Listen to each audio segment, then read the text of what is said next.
David was not a rich man, but he had a heart full of love. Every morning before the sun rose, while the city was still asleep and the streets were quiet, he would slowly wake up from his small bed. His body was always tired, his back aching from the previous day's work, but he had no choice. Life did not give him time to rest. He worked as a janitor in one of the biggest companies in the city. Every day he cleaned floors, wiped desks, emptied bins, and polished glass doors until they shone. His hands were always tired, but he never complained because every drop of sweat had one purpose: his family. At home, his wife Sarah had big dreams. She wanted a better life, a good job, and a future far away from poverty. David believed in those dreams as if they were his own.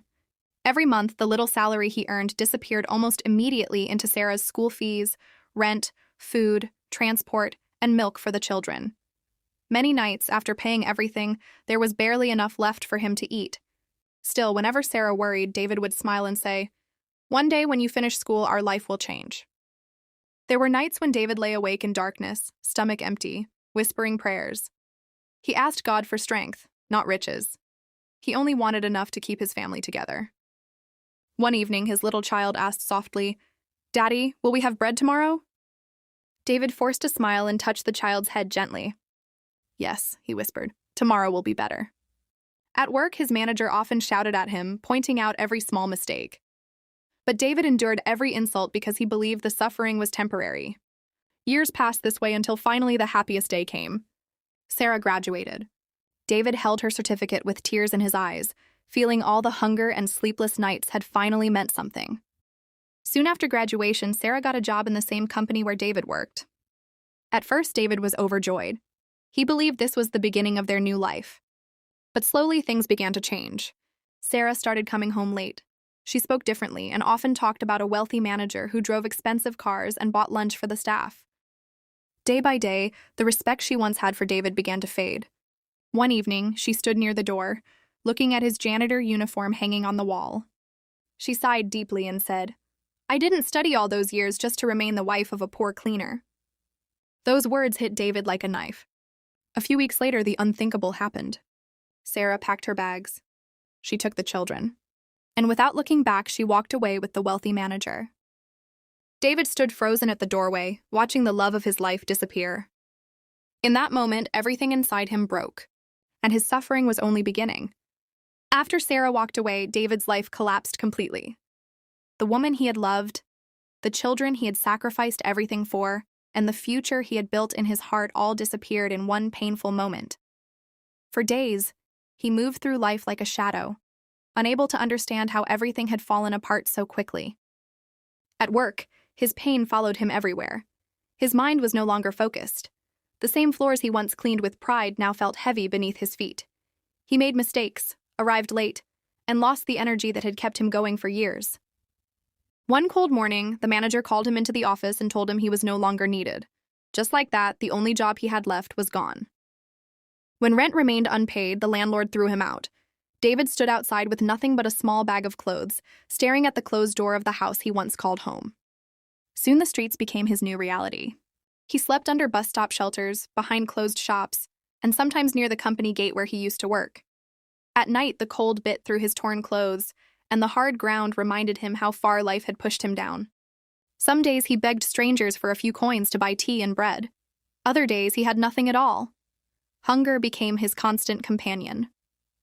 Every morning he sat near the company building, watching well-dressed workers walk in through the same glass doors he once polished before sunrise. He remembered the dreams he had carried in his heart and wondered how everything had turned into pain. Many nights he cried until sleep finally took over.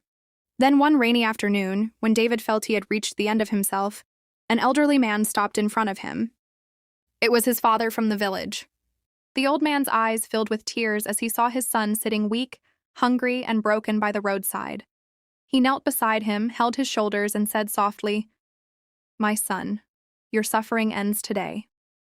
His father helped him into a car and drove him straight to the same company building that had witnessed all his pain. Inside, lawyers were waiting. With trembling hands, the old man revealed the truth David had never known. His late grandfather had once helped build the company with the founder many years ago. Hidden shares had remained unclaimed, tied up in legal matters that had taken years to settle. Those shares now legally belonged to David. The same building whose floors he once cleaned with exhausted hands was now his. He was no longer the forgotten janitor.